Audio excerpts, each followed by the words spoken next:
Italy by Antonio Elefano. Narrated by Jon Wilkins.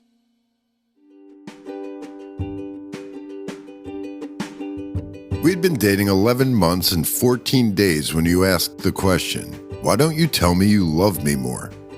To my mind, the inquiry had two potential meanings. One, why don't I say, "I love you more," as in why don't I favorably compare my present love to the love I felt in the past? And two, why don't I say I love you more, as in why do I not employ the phrase "I love you" with more frequency? The latter seemed more likely, though I considered the former to be the more interesting possibility. As I parsed the semantics, you threw up your hands and directed me to go fuck myself. I declined. After the 22 minutes of convincing you to unlock the bedroom door, I explained that I already told you that I loved you 6 months before. "I remember," you said, "but don't you find it odd you've never said it again?" Did you not believe me the first time? I've never been a person to say things for the sake of saying them. The son of an engineer and a linguist, I value precision and economy. To those who would say love is not the realm of such virtues, I would point to over a dozen relationships I've seen derailed by failures in communication. Not just the lack of communication, but lazily constructed, reckless verbiage. Choose your words, especially to those you hold dear.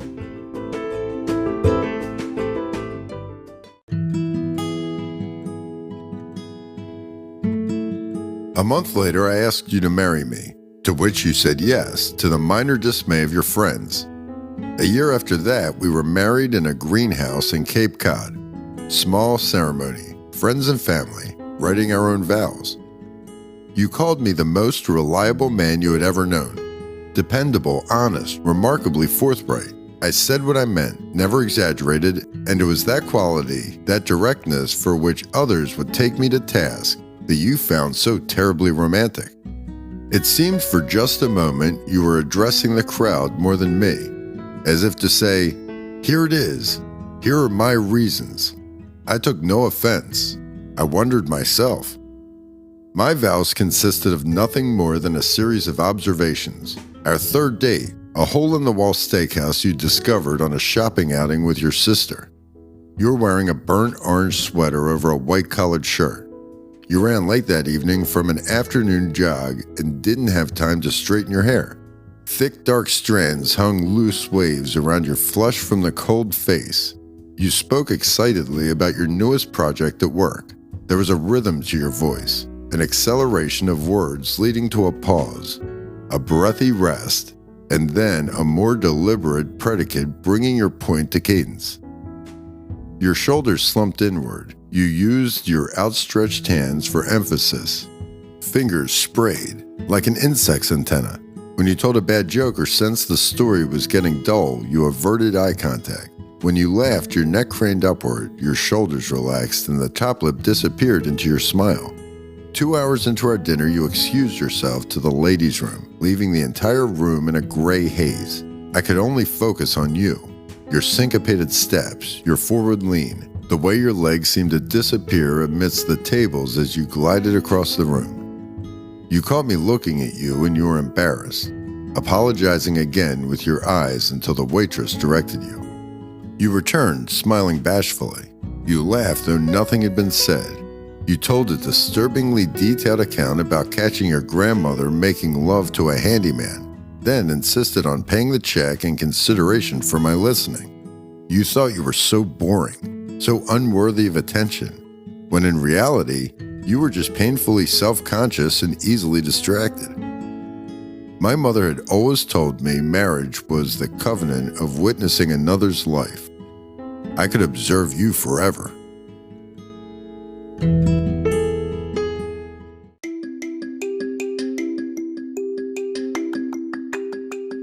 After the wedding, we moved to New York, where I'd been offered an assistant professorship at Columbia. Through a friend of a friend, you secured a position as an event coordinator at the New York Public Library. We moved into an apartment on the Upper East Side, walking distance from the park. Together we took jogs in the morning, you deliberately slowing your pace, I deliberately quickening mine so we could begin and end together. Our life was a study in reason and compromise. We developed routines, one movie a week, normally at one of the independent theaters downtown. Eating out twice a week, one casual spot, the other whatever was in vogue according to the New York Magazine or the Times. Theater once a month, classics for you, contemporary for me. Dinner parties twice a month with divided cooking responsibilities.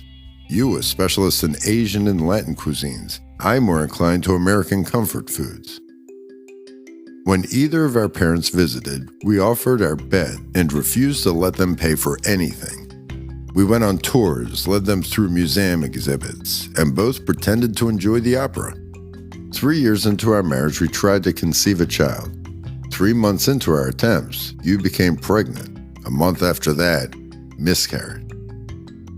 Through numerous doctor's visits and countless tests, you were very brave, and I admired your fortitude. We tried to conceive again 6 months later, and 2 months after that, you were pregnant again. Towards the end of your first trimester, another miscarriage. This time you took it harder. We had been confident. We had told our parents, despite the advice of friends, to wait until trimester 2. We had chosen names. A few months later, we talked about adoption, but ideas never solidified into plans. Eventually, we came to accept that our life together, our future, would be isolated to the two of us. Finally dismissing all visions of parenthood, we came to realize the myriad beauties of accountability to only ourselves. In the years followed, I received a tenured professorship at Columbia. You were promoted to head of event planning at the library. We moved out of our one-bedroom on the Upper East Side and bought a more spacious two-bedroom in Park Slope, converting the second bedroom into an office and guest room. We hosted a well-attended housewarming where we served Middle Eastern buffet and spicy rum punch. We increased the frequency of our theater going to twice a month and continued the tradition of altering holidays to my family and yours with the occasional Thanksgiving hosted by us. Compared to most couples married for a similar duration, our marriage had few conflicts. No indiscretions, no separations. Arguments, certainly, some quite heated, but most small, trifling in the grand scheme. Differences in personality rather than loaded betrayals. My aversion to travel, for example, stemming from my fear of airplanes, which I readily conceded is irrational given the statistical data. You, by contrast, love to travel. In the spirit of conciliation, I didn't make a fuss when you took your annual trip with your mother. Ireland, Sweden, Thailand, Malaysia. Even though I felt disoriented without you, even for so short a time, I didn't complain and neither did you.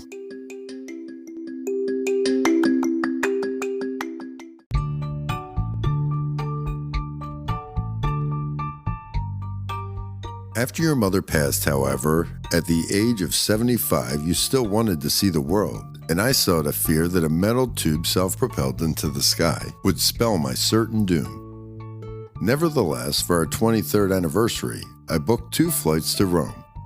For the first time in a long time, you seemed surprised and kissed me in a way you hadn't in years, a way I had forgotten to miss. "Thank you," you kept saying. "You're quite welcome," I replied. By the grace of modern pharmaceuticals, the only thing I remembered about the flight to Italy was sitting next to a window, fastening my seatbelt, and holding your hand. I was unconscious by the time we left the runway. The day we arrived, we napped at our hotel for 3 hours. We woke up hungry and eager to explore. After a brief stroll through the surrounding blocks, we found a pizzeria suggested by our porter, where we shared rigatoni with tomatoes and pancetta, wafer-thin anchovy pizzas, and a chocolate cake made with olive oil. We were serenaded by a local chanteur named Fabrizio, dressed in blue jeans and a beige embroidered vest. We delighted in the novelty until we didn't, around quando. But then, aided by a third carafe of table wine, we looped around again to good spirits. We told him we were celebrating our anniversary, and he kissed your hand and patted me on the back, and wished us another 23 years. Afterwards, we took a walk under the sycamore trees lining the Tiber River. held hands and kissed when the mood struck us. We got lost walking back to the hotel, but found our way just before midnight. We didn't sleep until dawn. Running my fingers through your hair, now straight and long and back to your natural color. I remember past styles. The sensible pixie of 10 years ago, the semi-rebellious bleach blonde blue streak phase, the ill-advised perm of 7th grade, and finally the childhood bob of the girl in the blue dress, who now, at last, was more than just a silly fantasy, but a love, true love, with flesh and struggle and history. Hovering above your sleeping eyes and semi-parted lips, I watched you drift into a peaceful slumber. The next morning we walked to the Pantheon. We put our fingers in the drainage divots and marveled in the tiny tomb of Raphael. We threw coins into Trevi Fountain, 1 coin each, guaranteeing a return trip, and walked the upstairs circumference of the Colosseum, where we contemplated ancient battles of man and beast. Exiting towards the Forum, we recalled our own personal battles, silly and long ago, a fight about where to invest our savings, which you won, a quarrel over which car to purchase, which I won.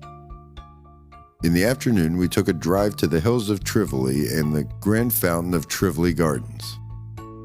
When we get back to the city, you said, I want to grow a garden like this. You killed a cactus in college.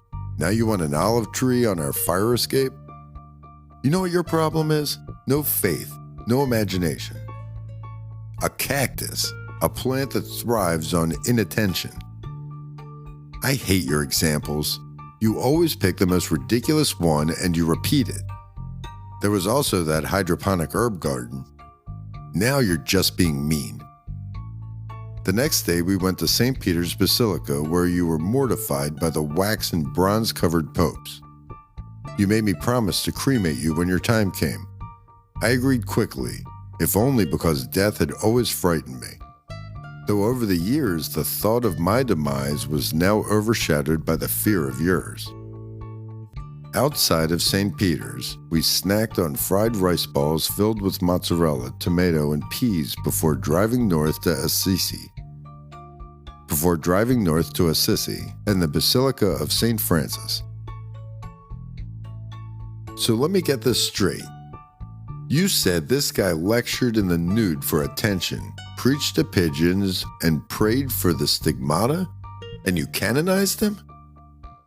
You still had the habit of talking to me as if I were the personification of the Catholic Church. Well, anything in that tone sounds ridiculous. If we had had kids, they would have been agnostic. It was the first time in years either of us had mentioned the specter of our lost children. I gave you all the reasons why spirituality, even if not organized religion, was important to a child and important to me. You nodded and suggested we table the hypothetical, which we did. I got seasick the next morning on the way to Capri. I closed my eyes and lowered my head. You pressed me against you and asked a noisy band of teenagers to pipe down. I felt better once we reached shore, but you got me a glass of water and insisted we sit before taking the shuttle to Anacapri. The drive up the mountain was beautiful and hectic. Sharp zigzags revealed countless variations of breathtaking land and sea. We each took a chairlift to the highest point, on wooden seats that looked like something from an ancient primary school. With nothing to hold us but rusty rectangular bars, we rose upward along the grassy cliff. The Mediterranean, blue and bluer, the pastel houses, heterogeneously lovely. Once at our destination, it was easy to fool ourselves into believing we were, in fact, at the top of the world. This is my new favorite place, you said. It was mine as well. On our last full day in Italy, on the way back to Rome, we stopped by the remains of the ancient city of Pompeii. Inside the gates, we were transported into a city preserved by the eruption of Mount Vesuvius. We passed mosaic-floored bathhouses, temples of Roman gods, and your favorite, a 2-story brothel with frescoes of suggested sexual positions. I pointed at one jokingly, raising an eyebrow. You're going to proposition me in the middle of an ancient whorehouse? There's a stone bed right over there. Keep it in your pants, Jupiter. And so I did. The next morning, we were on a plane to New York. I decided to forego the drugs, which impressed you until the 1-hour crying jag over the Atlantic. With the exception of the ride home, you called it the best 2 weeks of your life. It would be followed by the 2 worst years.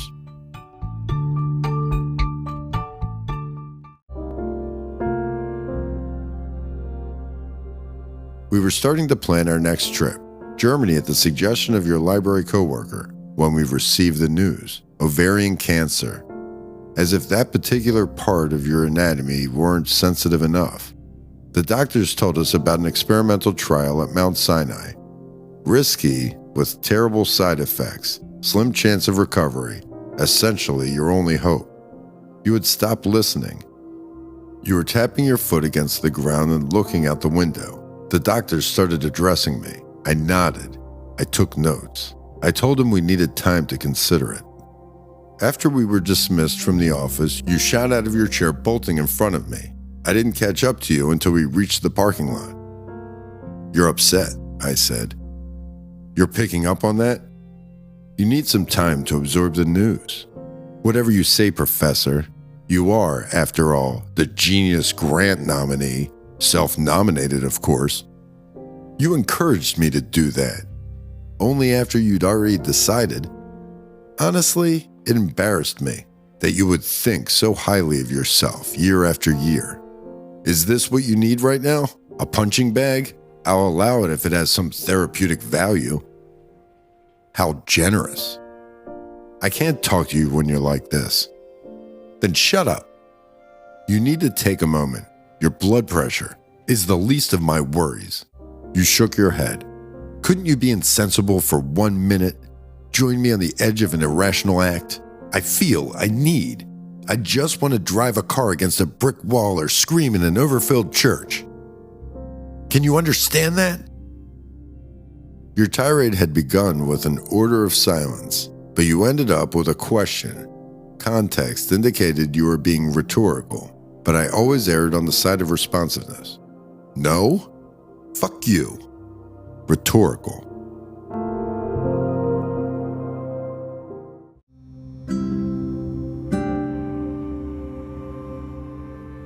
Later that night, you returned to your normal self. After an evening of silence, you burrowed yourself into my arms and fell asleep. The next morning, you apologized for your behavior the day before. You said you were fine. Everything was fine. It was uncharacteristically general, frighteningly vague. This time, however, I let it go, as per suggested by a book entitled Letting Go of Loved Ones. Nevertheless, that night, despite my protests, you insisted on sleeping on the couch. The next morning, I made coffee, which we drank over the Sunday paper. Without looking at me, your eyes still on the arts and leisure section, you said, "I'm enrolling in that trial." I thought I had at least 7 follow-up questions. I replied, "Okay." After your first treatment, a combination of radiation and a new cocktail of drugs, I realized you needed full-time attention. I took an indefinite leave from the university. I never understood the details of your regimen. This was at your request, or rather, your demand. After the initial doctor's appointment, you wanted to go to all subsequent visits alone. It was, I could tell, your hope that in depriving me of knowledge, you would strip me of my will to inquire. I did everything you asked. I absorbed your fits of anger. I held you when you were in pain. I hid my own pain from you. That was my gift. The appearance of strength, even if illusory. The security of an unchanged husband who adored you as he always had, even in your altered, you would say, diminished state. Your health deteriorated, increasingly frequent trips to the hospital. You lost weight, lost the ability to eat solid foods, lost the will to cry. One night, after you'd vomited blood, I took you to the emergency room. Your regular nurse, Nancy, on the last hour of her double shift, was called in from oncology.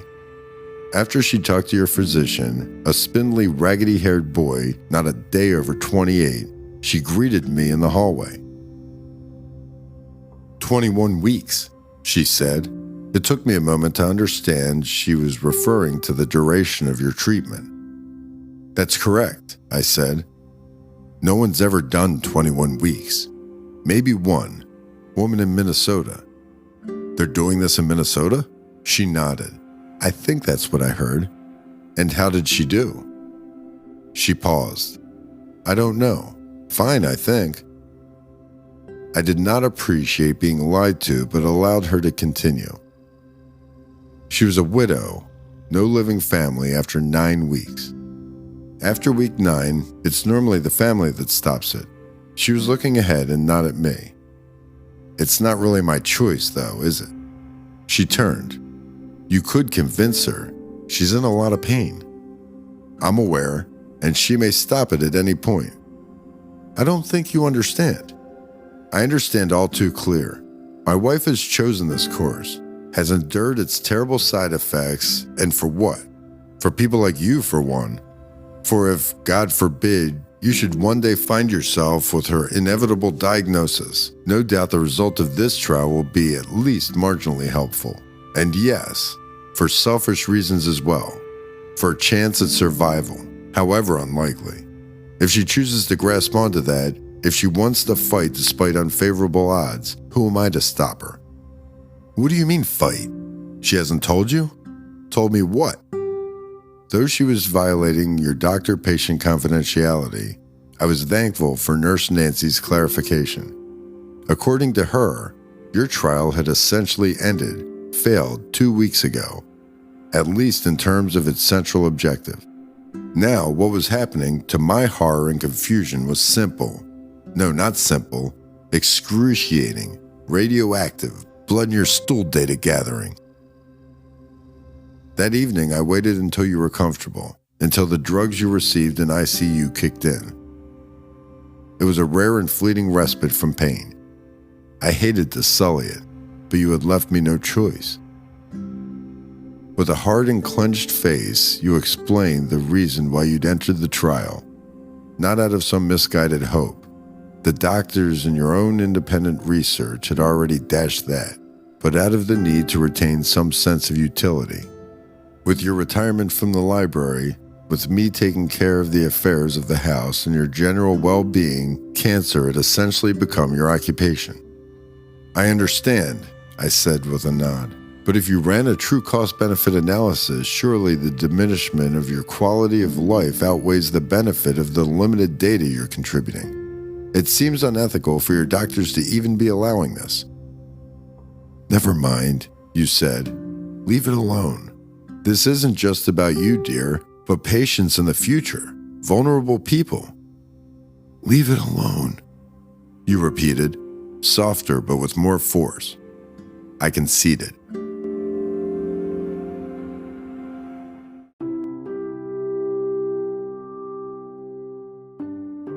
In the weeks to follow, without the burden of treatment's side effects, you became mellower. A temporary uptick in mood and manner. A too brief window into actual improvement, then no more. You became weak, bedridden, a daily struggle to get you to the bath. Bowel movements were elaborate, if infrequent productions. You started having trouble with memory. The doctor hadn't told us about this last possibility. You kept asking for stories, but when I came to your room with a stack of books, you looked disappointed. Tell me about Italy, you specified. Tell me what happened in Italy. Of all the stories about us, Italy would become your most common request. I told you the same story over and over again exactly the same way. My consistency, you said, soothed you. Then one quiet Thursday morning in the middle of an unusually cold spring, I woke next to you and noticed you were no longer breathing. It had been your wish to die in your sleep. It was little comfort at the time.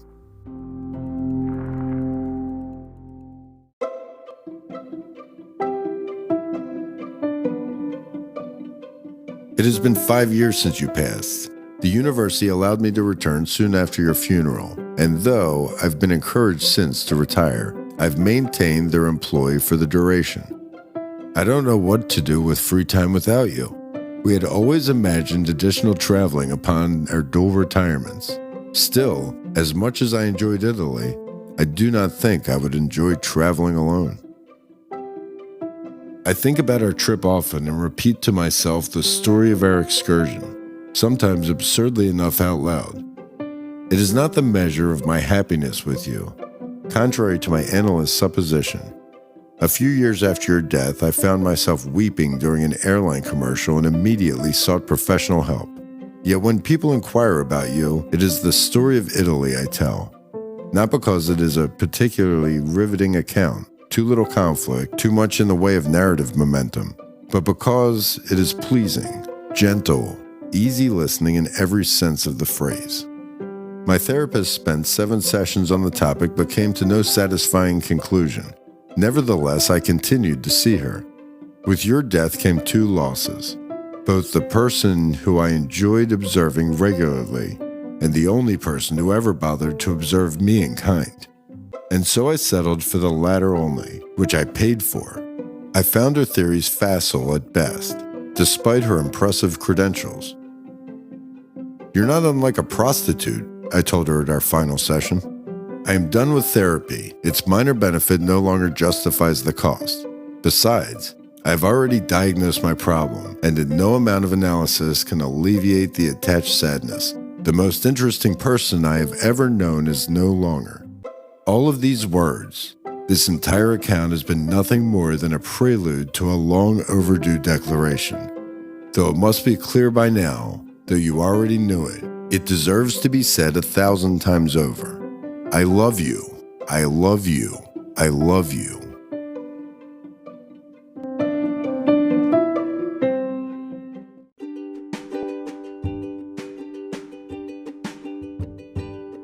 Antonio Elefano is a fiction writer, playwright, attorney living in Houston, Texas. He received his JD from Yale Law School in 2005 and his MFA in creative writing from Boston University in 2011.